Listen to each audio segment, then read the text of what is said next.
Hello and welcome to the Internet of Things Made Simple. I'm Larry Boy Humor. I wish a happy new year to everyone and hope everyone's off to a good start in 2019. We've had some great growth in the last few weeks in the podcast, so many thanks and welcome to the new listeners. I did want to point out for those who are new to the podcast that we've had some great material in our back catalog, including things like how no business is too small for IoT, how IoT is making us all healthier, and the one that's been the most popular so far, which is kind of surprising to me, is how IoT data is being used against people, often unwillingly, in a court of law. I also would love for you to visit our webpage, theinternetofThingsmadesimple.com. For the second week in a row, I do apologize for doing a mini episode. With the holiday season, it's just been really hectic with the children and everything else, so I didn't want to miss it.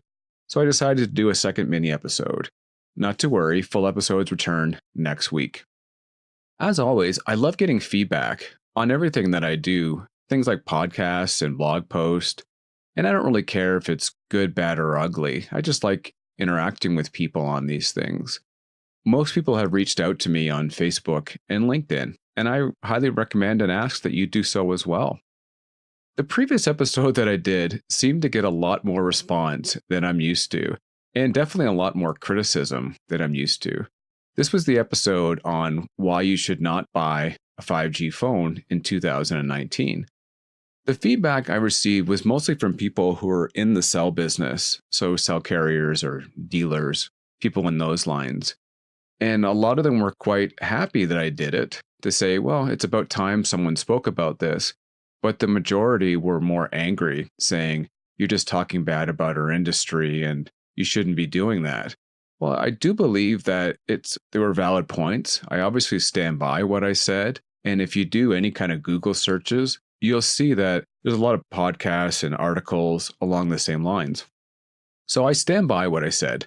However, I did point out many times, which I have pointed out to these people as well, is that I said 5G has great long-term potential. I said that over and over again, talking about how good it's going to be in 2020 and 2021 and beyond. I'll reiterate again, I believe 5G has the potential to change the entire telecom industry, not just the mobile one. It's going to change communications, obviously on the mobile side, but at home and in the office. And in this podcast, we're going to cover why most businesses, especially those who are smaller and even into the mid-size, should be planning the move to cut the wire of their wireline connection, just not quite yet. There's kind of three main areas I'm going to focus on as to why this should happen in the next little while. The first is the flexibility that 5G gives businesses. If you think about how a lot of work is done today, it's centered around a few concepts. The first is the cloud, which allows people to access data wherever they are, and usually on whatever device they choose to. And that's things like Google Docs, Azure, and the 20 other platforms. But it's also some of the interactive tools like Slack and those kind of things. By giving people 5G access wherever they are, you're going to allow them to continue on with that flexibility, and in fact, to actually do it even more. The second important thing about work today is it's often very interactive, and that can be with your customers directly on the system, but often is with their teammates and your colleagues. By having flexible access to different systems, you're going to allow people to do that even more and to be able to do more collaboratively. Try saying that fast. The last thing is that companies are realizing, it's the same thing they're realizing in schools, is that not everyone is a 9-to-5er. Some people kind of have to work 9 to 5. If you have customers coming in between the hours of 9 to 5, then yeah, you might have to work then. But a lot of work can be done after hours. So if you're a night owl, you can start working on that advertising campaign after hours. Perhaps you get a great idea at your kid's soccer game, or in my case, my kid's track practice. If that's the case, the cloud and 5G are going to make that even better. Today, most people have smartphones, and obviously the phone has cellular access. Some people are starting to use tablets that have embedded cellular access, and people are also using different ways to connect their laptops. I think the goal should be to move all employee-given devices onto 5G even if they're used mostly in the office. This is for a few reasons. I'm going to talk about security in a little bit, but one of the things, for instance, is that you don't have to rely on insecure public Wi Fi networks, as an example. But we'll cover security in the second point. Some of you might say, well, I don't have remote employees. Everyone comes into my office or into our store or into our restaurant. So I don't allow them to work after hours. There's no point. Keep in mind that 5G can replace and enhance what you have in the office. So if you have a DSL connection, for instance, the 5G device, the gateway or the modem, can drop in and replace what you have today. And you can still continue to use Wi-Fi infrastructure or anything else you might have deployed. So just keep that in mind. It's also more flexible because it allows a business, so say a restaurant, who's now going to expand or is going to have more terminals or anything like that, you can add more bandwidth quite easily. Yes, you can add more bandwidth in a landline connection. Sometimes you just have to make a phone call to your provider. But so other times you have to have somebody come out and do installs and upgrade routers. For cellular, you just have to add a second modem or a third modem, which is a little easier. It also allows for work to be done at remote locations. Say you're a company that normally works out of a facility, but you have an important trade show. You can have an easy setup using 5G that you couldn't really have using a landline connection at that trade show. And again, yeah, you could pay the ridiculous price that trade show people charge for Wi-Fi, which I don't understand why they do that. Can somebody fill me in? But you can now have that same kind of level of connectivity wherever you go. This is also the case about things like new locations. So perhaps you're opening a second office. This will allow you to have a nice little temporary setup in the office until perhaps a landline were to be put in, or not at all. Some companies have been doing this, by the way, using 4G. I've heard companies that do new location setups on 4G for a while. Other companies have already cut the wire completely on 4G and are quite happy about it. We're going to talk a little bit later about cost, but it wasn't always economical or practical to do that on 4G. But in the section on cost coming up, we're going to tell you why 5G will make that quite possible.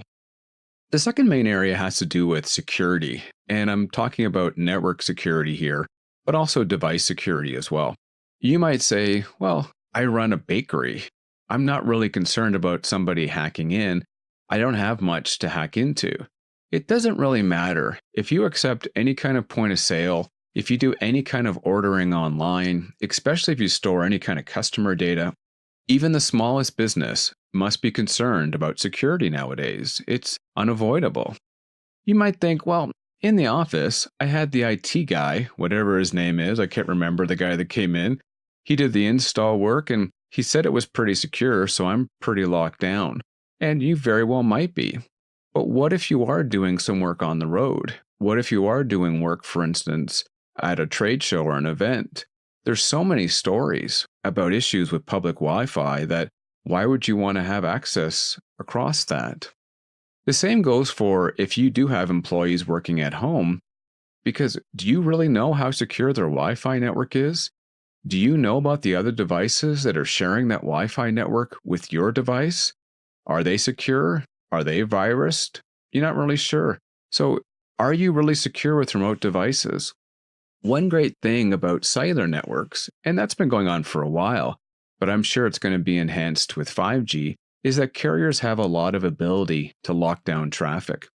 As an example, I don't want to get too nerdy here, they can have the connection set up that all internet access or any kind of network access only goes back through your servers.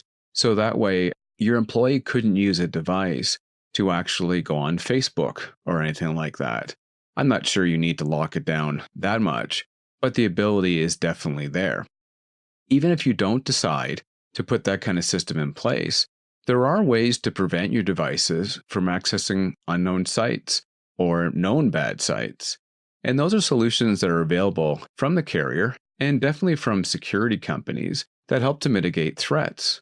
So things like viruses, spam, and other things can be filtered from the device before it accesses your network. So imagine the device in the field. Somebody managed to get a virus on it, and the virus is trying to send itself up to its server. The connection on cellular can be easily locked down so that it will filter all the traffic for known viruses. So that virus will never make it back to another device or especially to your network. And again, I want to get too nerdy with that. One great thing about cellular-based security solutions is they're not dependent on a device or even on a certain platform.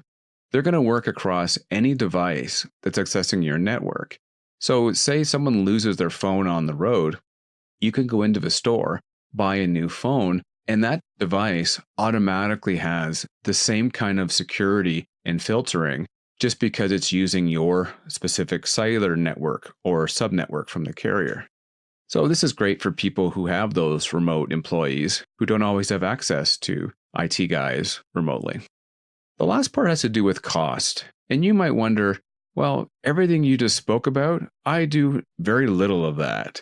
I'm a doctor's office. All the work is done in my office. They're not taking files home. They have no reason to access files from home. We only have one main computer, so I don't even have to worry about anything else. And maybe perhaps you're the only one that actually accesses the computer. So you don't have to worry about an employee going rogue. So you might say, this doesn't really apply to me, but it does. And that's because 5G will definitely lower your overall cost to set up a network, but it should lower down your overall cost to operate it as well. So hopefully this gets your attention. Many people don't know that business connectivity can be considerably more expensive than residential.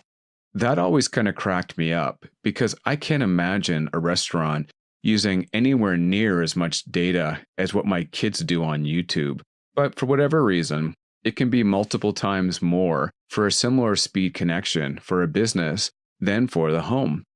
It also can be much more expensive to install some of these connections, and that's for the initial install up front. It's also to set up Wi-Fi networks because perhaps I've mentioned in the past, the demarcation point or the point where the connection comes into your building might be nowhere near where you need connectivity. So that might mean expensive repeaters or installs, things like that. Cellular was not always a great option, though, in the past, because there were a few concerns. One was reliability, and I think cellular has shown now that it's reliable enough, but that wasn't always the case before. And the other one was overages, because if your employee went rogue and started browsing YouTube, in theory, you could be liable for thousands of dollars in overage. And that was enough to scare people from ever considering using cellular. The other one could also be speed. Depending on how fast your connection was in your office, 4G could have been a fair drop in speed. 5G looks to solve all of those issues. I can't see you getting much faster connection on your wireline than what 5G is likely to offer, so speed won't be a problem. Cellular, as I mentioned, has gotten much more reliable, and it looks like they're going to offer all-you-can-eat plans, so overages shouldn't really be a problem. So when you factor all these things in, things like flexibility, security, and now cost, the early indications from a lot of people is that they will see reduced cost to use 5G over what they have now.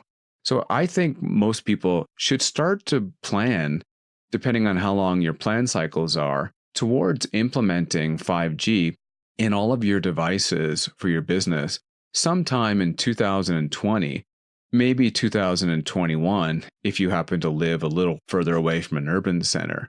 By that point, I think you're going to see all the issues. As I mentioned before in the previous podcast, 2019 is too early. But 2020, 2021, I think they'll have fixed any of the problems. I think you're going to like the performance.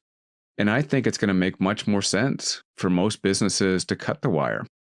Hopefully, this will make up for any concerns the carriers have about my previous podcast. But if it doesn't, reach out to me on Facebook or LinkedIn as always. Thanks for listening. I'm Larry by Humor. I do ask that you subscribe to our podcast using your favorite podcast service. Thanks and take care.